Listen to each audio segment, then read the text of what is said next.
తప్పుదోవ పట్టించడం లేదని తెలంగాణ జనసమితి రాష్ట్ర అధ్యక్షులు కోదండరాం అన్నారు. నేటి తరం యువతకు అన్ని విషయాలు తెలుసన్నారు. ఎక్కడ ఎలా వ్యవహరించాలో వారే నిర్ణయించుకుంటారని చెప్పారు.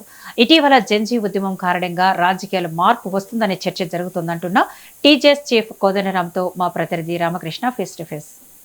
తెలంగాణ జనసమితి రాష్ట్ర అధ్యక్షుడు ప్రొఫెసర్ కోదండరాం మన మధ్య ఉన్నారు. ఆయన అడిగి సార్ చెప్పండి, ఈ మధ్య కాలంలో జంజీ ఉద్యమం పెద్ద ఎత్తున వచ్చింది. ఈ జంజీ ఉద్యమం అనేది యువత చేస్తుంది. ఈ యువతలో కొందరు విద్రోహ శక్తులు పాల్పడుతున్న యువతను తప్పుదోవ పట్టిస్తున్నారని బీజేపీ రాష్ట్ర అధ్యక్షుడు రామచంద్రరావు ఆరోపిస్తున్నారు. నిజంగా ఇది యువత తప్పుదోవ పట్టిస్తున్నారు కొందరు రాజకీయ పార్టీలు. అట్లా మనం చూడటానికి వీల్లేదు. ప్రభుత్వానికి అప్పజెప్పినప్పుడు, అధికారాన్ని చేతిలో పెట్టినప్పుడు అధికారాన్ని సరిగ్గా ఉపయోగిస్తే, బాధ్యతలను సరిగ్గా నిర్వర్తిస్తే ఎవరికి పంచాయతీ ఉండదు. నిజానికి ఎవరు కూడా రోజు ఈ పనులన్నీ నెత్తినేసుకోవాలని అనుకోరు.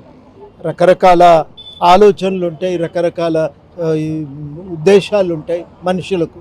ఆ ఉద్దేశాల కోసం తన జీవితాన్ని కొనసాగిస్తారు. కానీ ఎప్పుడైతే ప్రభుత్వం అధికారాన్ని సరిగ్గా నిర్వర్తించదో అప్పుడు సమస్యలు తలెత్తుతాయి. ఈ సమస్యలు తలెత్తుతున్న నేపథ్యంలోనే పిల్లలు రోడ్ల మీదకి వస్తున్నారు. రోడ్ల మీదకి వచ్చి వాళ్ళేమో మాకు అధికారం ఇవ్వమని అడుగుతలేరు, మాకు పదవులు మాకే అప్పచెప్పని అడుగుతలేరు.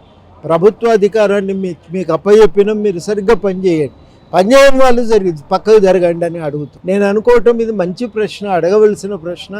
చాలా సూటిగా, ఎటువంటి అనుమానము లేకుండా, భయము లేకుండా చాలా సూటిగా, నిస్సంకోచంగా అటువంటి ప్రశ్నలు అడగటం, ఆ ప్రశ్నలను ఆచరణలో పెట్టడానికి అందరినీ కూడా ఐక్యం చేయటం, ఒక నైతికమైన శక్తిగా మనం నిలబడాలని చెప్పి ప్రజలందరికీ పిలుపునియటం నా దృష్టిలో చాలా చాలా గొప్ప పరిణామం ఇది.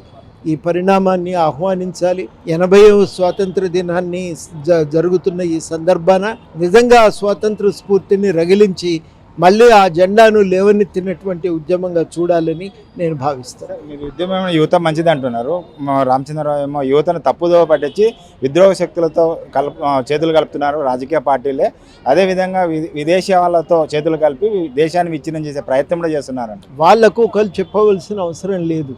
ఆ పిల్లలే నలుగురికి చెప్పే శక్తులు పొందిండ్రు. ఇవాళ వాళ్ళే నలుగురికి దారి చూపగల స్థాయికి చేరుకున్నారు. కాబట్టి వాళ్ళని పదే పదే మళ్ళీ మనం ఈ విషయం మీద ప్రశ్నించవలసిన అవసరం లేదు. ఎవరో చెప్తే వాళ్ళు చెవులో ఎవరో మాట చెప్తే వాళ్ళు విని చేసిండ్రని అంటే కూడా అది వాళ్ళని అవమానపరిచినట్టే. అట్లాంటి వర్గం కాదది. ఆ వర్గము సొంత శక్తి కలిగి ఆలోచనతో కార్యాచరణ రూపొందించుకోగలిగినటువంటి శక్తి ఉన్నటువంటి వాళ్ళే. అది మనం స్పష్టంగా గ్రహించాలి, అర్థం చేసుకోవాలి. సార్, దేశంలో సాయుధ పోరాటం ముగిసింది. అయితే ఇంటెలెక్చువల్ ఎవరైతే ఉన్నారో వాళ్ళ వల్ల జాగ్రత్తగా ఉండాలి, అక్కడ నక్సలిజం ఉంది అని చెప్తున్నారు ప్రధాని నరేంద్ర మోడీ. నిజంగా దేశంలో సాయుధ పోరాటం తగ్గిన తర్వాత ఇంటెలెక్చువల్ నక్సలిజం అనేది ప్రారంభమవుతుంది. నక్సలిజం అంటేనే సాయుధ పోరాటం. అది ముగిసిందని చెప్పి మళ్ళీ నక్సలిజం ఉంది అని చెప్తే మీకు స్పష్టత లేకపోయి ఉండాలి, లేకపోతే మీరు ఏం చెప్పదలుచుకున్నారో ఆ విషయంలో మీకు అస్పష్టత ఉండైనా ఉండాలి. మీరు ఇది మాట్లాడేదన్నప్పుడు, ఏదైనా మాట్లాడదలుచుకున్నప్పుడు ఆలోచించి మీ అర్థం ఏ అర్థంలో వాడుతున్నారో అది స్పష్టంగా చెప్పండి. చెప్తే దానికి మనం అర్థం చేసుకోగలము, వివరించగలం. తప్పుంటే దాన్ని సరిచేసే ప్రయత్నం అయితే చేయగలం. కానీ వాళ్ళ మాట్లాడుతున్న దాంట్లో మాత్రం ఒక వైరుధ్యం ఉంది. ఐసు ముక్క మరిగైన ఇళ్లలో ఉంది అని అంటే ఎంత విచిత్రంగా ఉంటుంది. నక్సలిజం పోయింది, అంతా పోయింది, నక్సలిజం ఉంది అని అంటే ఆ మాటలో ఒకే లైన్లో 2 మాటలు చెప్తున్నాం. ఎంత వైరుధ్యం ఉంది దాంట్లో. ఇట్లాంటి వైరుధ్యం ఎందుకు ఉపయోగిస్తున్నారంటే ఎవరో ఒకరు ఏదో ఒక ప్రశ్న లేవనెత్తే వాళ్ళందరినీ స్టాంపు వేసి వాళ్ళను అనచాలని, దబాయించాలనే ప్రయత్నం తప్పిది మరొకటి కాదు. ఇది వందే మాతరం ఏదైతే ఉందో, వందే మాతరం వల్ల గతంలో అందరూ పాడుకునే విధంగా ఉండే, ఇప్పుడు కొత్తగా సౌలభ్యం కొంచెం ఖచ్చితంగా ఉంది. అదేవిధంగా ఏదైతే ప్రధానమంత్రి చెప్తున్నారో నక్సలిజం రూపమాపింది మరో రూపం ఉంది. అయితే నక్సలిజం అనే ఉద్యమం ప్రశ్నించడాన్ని వీళ్ళు ప్రశ్నిస్తున్నారనే విధంగా ఉంది. కాబట్టి ఈ ప్రశ్నలు కాదు, దేశంలో సమైక్యంగా ఉంది. దేశ యువత ఏదైతే జంజీ ప్రభావం ఉందో, ఈ జంజీ వల్ల ఇప్పుడు దేశం సమగ్రతగా జంజీ ముందుకు వస్తుంది. జంజీకి మనం చెప్పాల్సిన అవసరం లేదు. వారు ప్రశ్నలు వేసుకుంటారు, వారే సమాధానం ఎత్తుతారు.